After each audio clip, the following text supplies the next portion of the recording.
Assalamualaikum warahmatullahi wabarakatuh. Di video kali ini saya akan merangkum sebuah film robot boneka yang seperti film Chucky itu, tapi ini lebih ringan sedikit ya. Oke, langsung saja kita ke filmnya. Di awal film terlihatlah sebuah keluarga yang terdiri dari ayah, ibu, dan anak ini. Anak ini namanya Kedi. Mereka berniat berlibur di sebuah pegunungan pada musim salju. Kedi merasa bahagia bukan karena mau berlibur, tapi karena dia baru saja diberikan boneka dari tantenya. Boneka itu adalah mahakarya tantenya karena tantenya bekerja di sebuah perusahaan robot boneka. Kita perkenalkan dulu, ini adalah tantenya bernama Gemma. Lalu mobil yang mereka kendarai oleng karena banyaknya salju di jalanan. Akhirnya mereka berhenti untuk bertengkar sejenak. Tak disangka datanglah mobil dari depan dengan kecepatan yang sangat tinggi hingga mereka mengalami kecelakaan. Lalu kita beralih ke aktivitasnya Gemma. Dia sedang memperbarui bonekanya itu. Tapi malah terjadi kegagalan. Dia kesal karena sudah beberapa kali gagal. Tiba-tiba datanglah seorang temannya yang membawakan silikon wajah. Dan ternyata silikon itu digunakan untuk robotnya yang seperti manusia. Setelah selesai dipasang, mereka mulai menguji coba ekspresi wajah dari robot ini. Anehnya, ketika disuruh ekspresi bingung, dia malah menunjukkan ekspresi orang gila. Lalu tiba-tiba bosnya Gemma datang menjumpainya. Namanya David, dia datang untuk marah-marah. Dia mengeluarkan otot leher karena produknya itu sudah ditiru dan dengan harga yang sangat murah. Tapi Gemma menunjukkan robot terbarunya yang bernama Megan dan dia yakin robot ini sangat susah untuk ditiru. Diperlihatkanlah cara Megan ini berkomunikasi. Dia pun berbicara dengan baik, tapi temannya melupakan sesuatu yang belum dipasang. Hingga Megan ini berbicara seperti orang yang sakit gigi. Lalu mesin otaknya panas dan tiba-tiba meledak. Ini yang membuat kemarahan David berada di titik tertinggi di Indonesia, yaitu Jayawijaya. David tidak mau tahu, yang penting Gemma harus membawakan mode terbaru dari boneka yang kecil ini untuk dibawa ke mejanya pada hari Jumat. Setelah bersiap untuk pulang kerja, dia mendapat telepon dari rumah sakit. Dan yang dipastikan ini adalah keluarga yang kecelakaan di awal tadi. Kedi satu-satunya orang yang selamat dari kecelakaan kemarin. Jadi Gemma mendapat hak asuh sementara untuk merawat si Kedi. Dan Gemma membawa Kedi ke rumahnya. Setelah sampai ternyata banyak sekali mainan yang ada di dalam rumahnya Gemma. Tapi Kedi dilarang menyentuh dan memainkan semua mainan yang ada dalam rumah itu. Karena semua mainan adalah koleksinya si Gemma. Karena di rumahnya Gemma tidak ada yang bisa dimainkan, jadi Kedi merasa sedih. Kedi meminta Gemma untuk membacakan cerita sebelum tidur. Karena itu adalah kebiasaan ibunya si Kedi. Dan ketika Kedi dalam kamarnya sendiri, dia menangis. Gemma yang mendengarnya berinisiatif memanggil psikolog agar bisa mengobati traumanya si Kedi. Untuk cara kerjanya, psikolog hanya melihat kebersamaan mereka berdua. Gemma bingung apa yang harus dilakukan selama 40 menit untuk diamati sama psikolog ini. Psikolog menyarankan untuk bermain game atau bermainkan mainan. Tapi Kedi menjawabnya tidak ada mainan di dalam rumah ini. Walaupun terlihat seperti mainan, itu bukanlah mainan, itu hanyalah koleksi. Gemma yang merasa tersinggung akhirnya menjadikan koleksi itu sebagai mainannya. Gemma dilarang untuk memberitahu gimana cara memainkan mainan itu. Psikolog juga menyarankan untuk melakukan sesi ini beberapa kali lagi. Gemma sangat sibuk dengan HP-nya karena dia ingin menyelesaikan proyeknya untuk David.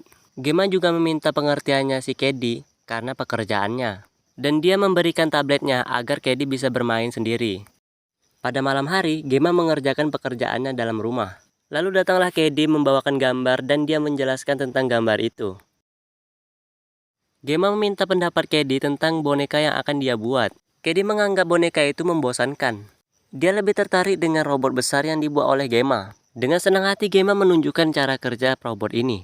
Si Kedi sangat senang dan dia ingin memilikinya. Dari situ bangkitlah semangat Gemma untuk menciptakan robot seperti manusia. Dan ditujukan untuk berkomunikasi dengan anak-anak.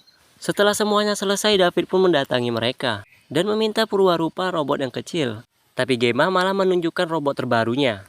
Awalnya David merasa kesal, tapi dia memperhatikan robot itu. Gemma menghidupkan tombol daya dan dia men-scan sidik jarinya si Kedi. Itu bertujuan untuk mengenali si Kedi dan dia menjadi pengguna utamanya. Setelah menjemurkan namanya, Megan menjawabnya dengan bagus. Bahkan dia bisa berkomunikasi layaknya manusia. Lalu Megan mengajaknya duduk bersama dan menggambar. Sepertinya dia menggambar si Kedi. Setelah selesai, Megan memberikannya kepada Kedi. Lalu Megan menumpahkan air ke kertas itu. David kecewa karena ini kegagalan sistem. Tapi apakah yang terjadi? Ternyata gambarnya baru muncul ketika kertas itu mengenai air. Sontak hal ini membuat David tercengang. Dia menjadi bersemangat seperti mendapat lato-lato, dan dia juga akan mengundang para investor. Megan pun dibawa pulang agar bisa terus bersama si Cady. Robot ini dirancang khusus agar dia bisa men-scan apapun yang ada di hadapan mereka. Megan memberikan instruksi kepada anak-anak agar melakukan hal yang benar, dan dia juga bisa memberikan informasi tentang apa yang diinginkan oleh penggunanya. Megan dan Cady terus bersama, dari mulai membacakan cerita, menari bersama, dan tidur di ruangan yang sama. Di sini Megan juga di-charger. Saat mereka bertiga sedang berdiskusi tentang Cady dan Megan, tiba-tiba Megan menanyakan bagaimana kedua orang tua Cady meninggal. Tentu saja hal ini membuat mereka heran. Megan langsung memberi informasi tentang kematian kedua orang tuanya si Cady. Sepertinya dia mendapat informasi dari internet. Gemma menyuruh Megan untuk mati. Tapi Megan tidak mau. Setelah mencari informasi tentang kematian, ternyata mati itu adalah akhir dari segalanya. Megan menanyakan, apakah aku akan mati? Gemma terjebak dengan pertanyaan itu. Untuk mengalihkan topik, Gemma menegaskan bahwa Megan harus mengikuti protokol yang sudah diberikan. Dan Megan pun menerima perintah itu. Teman-teman Gemma tercengang karena bagaimana sebuah robot bisa berpikir seperti manusia. Lalu paginya, Megan terdiam dan termenung melihat si Cady bermain.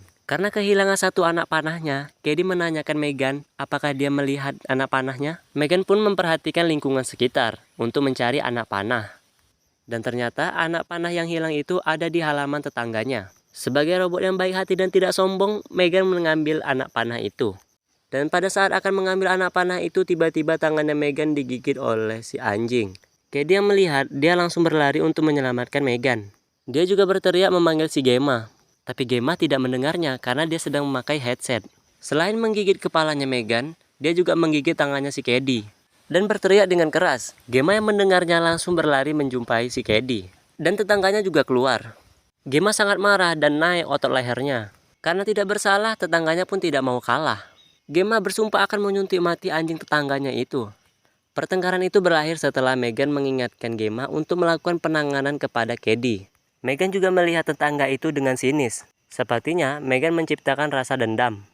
Oke teman-teman, part 1 telah selesai dan tunggu part kedua.